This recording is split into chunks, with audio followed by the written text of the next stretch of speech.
E uma coisa que, se você me permite, é o seguinte: às vezes a gente vê o pessoal daquele Brasil Paralerdos com os papos assim, os africanos escravizavam os africanos.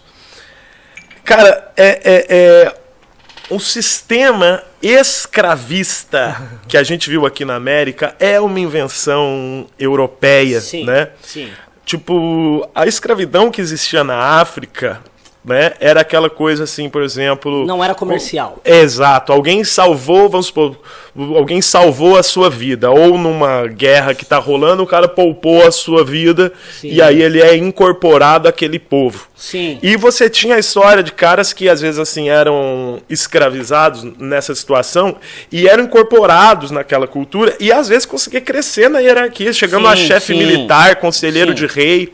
Agora, outra coisa é o que os portugueses fizeram aqui de transformar o ser humano em mercadoria dentro da lógica capitalista. Não existia nenhum povo africano. Exatamente. Então, assim, 12 milhões de pessoas trazidas da África para cá. É um outro grau, entendeu? Sim. Que tá acontecendo. E aí, é uma coisa assim, você dizer que existia escravidão. Outra coisa é você dizer que existia o escravismo. Sim. No sentido de que a sociedade aqui brasileira, ela estava sustentada nisso. A economia girava em torno disso. Não existia sem isso, sem a escravidão em legacy. Outra coisa é você comparar o cara que é o cara que teve a vida salva, e aí, agora eu te devo minha vida. Igual as histórias do gênio da lâmpada, sim. Não, você me libertou, eu te devo favor. E tem um outro assunto que entrou agora muito forte no debate sobre o Dia da Consciência Negra, que é em relação a zumbi. Em 2007, um cara lançou um livro que não é histórico, mas que zumbi tinha escravos, porque ele se baseou que zumbi era descendente de Congo, certo ele, que foram os primeiros escravos a vir, os Ufons e os Yorubás não estavam no Brasil na época de zumbi. Esse cara que você está falando é um imbecil, o chamado Leandro Narlock. Exatamente. Pior que o cara chama Leandro, é outro Leandro, é um imbecil que não é historiador. Não, eu li o livro dele, mas assim, era o que muita gente queria. Aquele livro agradou muitas pessoas.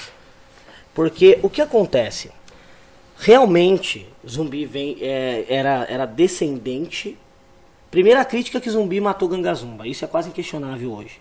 Só que eles não falam da reunião com Gangazumba que aconteceu em Pernambuco. Isso aconteceu, é relatado. Que o Gangazumba meio que queria se render, né? Não, na realidade era assim. O acordo foi assim: quem nasceu em Palmares seria livre. Mas aqueles que fugissem tinham que ser devolvidos aos seus donos. Zumbi não aceitou isso.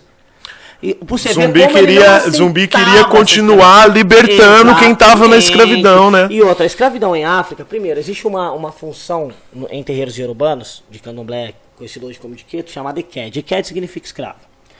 O que o africano tem na cabeça? Que ele tem uma dívida. O africano, ele não espera o céu, ele está feliz de estar vivo. Já vamos começar por aí. Então, ele entende que ele tem uma dívida com o sobrenatural. Ele se torna, Eked seria um auxiliar, um escravo. Então eu oro para pagar essa dívida. Existia pessoas que tinham dívida, se tornavam escravas daquela família para pagar a dívida. Eles voltavam para casa, era uma zona de serviço onde eles não recebiam, porque eles receberam adiantado e tinham a dívida. Só que a palavra escravidão aparece. Você vê a diferença de peso do que você tem do que veio com os europeus e do que se tinha nos povos africanos.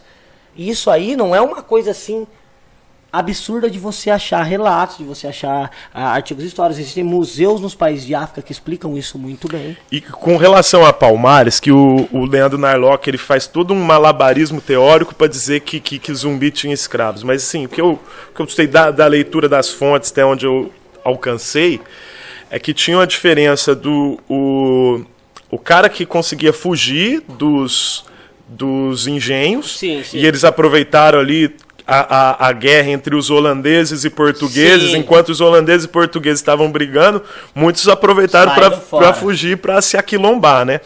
Mas aí tinha uma diferença. Quem conseguiu chegar em Palmares, né? Sim. Já era um palmarista, um palmarino, sim. Né? E tinha os caras que eram libertados pelas expedições que o pessoal de Palmares organizava para ir até os engenhos, arrombar a porta das senzalas e libertar mais gente, que é o que o Zumbi queria continuar fazendo, o Gangazumba não deixou por causa desse acordo, que é documentado esse acordo. Sim, isso sim. É documentado, é fato. E aí teve essa troca de liderança aí. E aí quem era libertado, alguém ia lá e libertava. Esse cara, ele tinha uma obrigação, Sim. que é essa dívida, no sentido de que ele tinha que prestar um serviço militar. Ou trabalhar ali como sentinela, protegendo o quilombo, ou se engajar ele próprio numa futura incursão para libertar outros africanos escravizados. Meu amigo, você comparar isso com a escravidão que os portugueses, né, e depois o Império do Brasil fez, isso é de um mau caratismo. Né? E às vezes nem. Eu aprendi uma coisa, por exemplo, quando eu vou dar minhas palestras exatamente sobre esse assunto dentro de terreiros de matriz africana, o que eu mais noto é que você tem o cara que se dói quando a gente fala que o branco escravizou o negro por ele ter pele branca. E você tem aquele que é moldado culturalmente, que é muito. Às vezes nem é mau caratismo. Existe.